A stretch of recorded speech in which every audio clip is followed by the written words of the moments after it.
Halo, perkenalkan nama saya Purus Utama, absen 29 dari kelas 10 animasi C.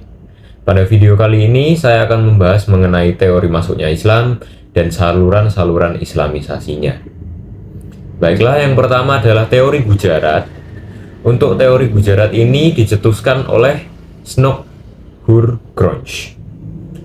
Untuk alasannya didasarkan pada batu nisan makam Maulana Malik Ibrahim di Gresik, Jawa Timur, dan batu nisan makam Sultan Malik Al-Saleh di Samudra Pasai, Aceh, yang memiliki bentuk yang sama dengan batu nisan yang terdapat di Kambai, Gujarat.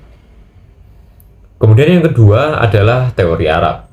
Penyetusnya adalah Buya Hamka J.C. van Leer. Alasannya adalah dengan ditemukannya bukti yang diajukan Hamka berupa naskah kuno dari Cina yang menyebutkan bahwa sekelompok bangsa Arab telah bermukim di kawasan pantai barat Sumatera pada 625 Masehi. Di kawasan yang pernah dikuasai kerajaan Sriwijaya itu juga ditemukan nisan kuno bertuliskan nama Syekh Rukunuddin, wafat pada tahun 672 Masehi. Kemudian yang ketiga adalah teori Persia. Teori Persia dicetuskan oleh Husain Jayadiningrat. Untuk alasannya yaitu Islam masuk ke Indonesia berasal dari Persia atau Iran sekarang. Pendapat ini didasarkan pada kesamaan budaya dan tradisi yang berkembang antara masyarakat Parsi dan Indonesia, antara lain tradisi Tabot. Yang keempat adalah teori Cina. Teori ini dicetuskan oleh Slamet Mulyana Sumanto Al-Qurtubi. Alasannya, yang pertama ada perpindahan orang-orang Muslim Cina dari Kanton ke Asia Tenggara, khususnya Palembang pada tahun 879 Masehi.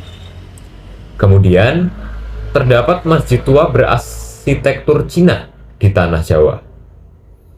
Yang terakhir, raja pertama Demak yang merupakan keturunan Cina, yaitu Raden Patah. Baiklah, untuk teori yang paling masuk akal, menurut saya adalah teori Arab. Karena pada teori Arab sendiri, juga terdapat bukti bahwa bangsa Indonesia ini dari dulu penganut mazhab Syafi'i, yang dimana mazhab ini sudah lama dianut oleh masyarakat Mekah pada saat itu, sehingga semakin menguatkan bukti adanya pengaruh dari budaya Arab itu sendiri. Begitu. Baiklah, kita akan membahas jalur atau saluran islamisasi. Yang pertama adalah jalur perdagangan.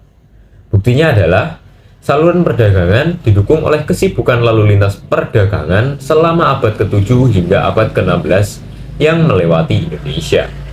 Pada saat itu, pedagang-pedagang Muslim dari Arab, Persia, dan India turut ambil bagian dalam perdagangan dengan pedagang dari Barat dan Asia bagian Timur. Wilayah Indonesia menjadi tujuan sekaligus tempat singgah para pedagang Muslim yang melewati Selat Malaka. Selain berdagang, mereka juga menggunakan kesempatan ini untuk menyebarkan agama Islam. Untuk contohnya sendiri, pedagang-pedagang Muslim dari Arab, Persia, dan juga India yang menetap menyebarkan agama Islam, lama-kelamaan berkembang menjadi perkampungan yang disebut pekojan. Yang kedua adalah jalur pernikahan atau perkawinan. Buktinya adalah dalam Babat sering kita dapatkan cerita mengenai perkawinan antara pedagang atau saudagar dengan perempuan pribumi.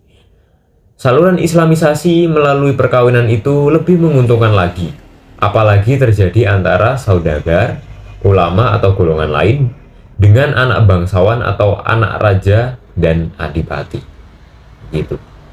Untuk contohnya sendiri, perkawinan Raja Brawijaya dengan Putri Campa yang melahirkan Raden Patah, yang merupakan Raden pertama Demak. Yang ketiga adalah jalur tasawuf. Bukti dari jalur tasawuf ini adalah Ditemukannya ajaran tasawuf pada cerita babat dan hikayat antara abad ke-13 hingga 18 Masehi. Ajaran ini mudah berkembang karena ajaran agama Islam melalui tasawuf disesuaikan dengan pola pikir masyarakat yang masih berorientasi agama Hindu. Untuk contohnya sendiri, di sini ada babat Tanah Jawi, babat Kartasuran, babat Banten. Kemudian adanya tokoh-tokoh tasawuf terkenal seperti Hamzah Fansuri, Sunan Bonang, Syekh Siti Jenar, dan masih banyak lagi. Yang keempat adalah jalur kesenian. Bukti dari jalur kesenian ini adalah terdapat masjid-masjid kuno yang memiliki corak Hindu, seperti bangunan menyerupai Meru, ukir-ukiran seperti mimbar, hiasan lengkung pola kalam makara, mihrab, bentuk beberapa mastaka atau memolo. Jadi pada dasarnya masjid yang dibangun masih memiliki corak atau disesuaikan dengan budaya masyarakat pada saat itu, supaya lebih mudah menjangkau.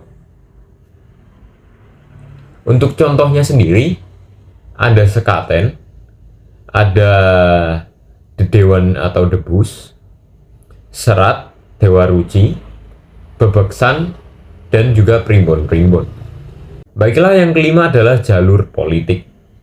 Bukti dari jalur politik ini adalah pada masyarakat di Maluku, Sulawesi, dan juga Jawa masuk Islam setelah para rajanya memeluk Islam terlebih dahulu. Contohnya, di Maluku dan di Sulawesi kebanyakan masyarakat masuk Islam setelah para rajanya memeluk Islam terlebih dahulu. Untuk di Jawa, ada Raden Patah yang berguru pada Wali Songo, kemudian masuk Islam hingga akhirnya mendirikan Kesultanan Demak sebagai kerajaan Islam pertama di Jawa. Baiklah, itu dia kira-kira pembahasan saya mengenai teori masuknya Islam dan juga saluran islamisasinya. Sekian, terima kasih.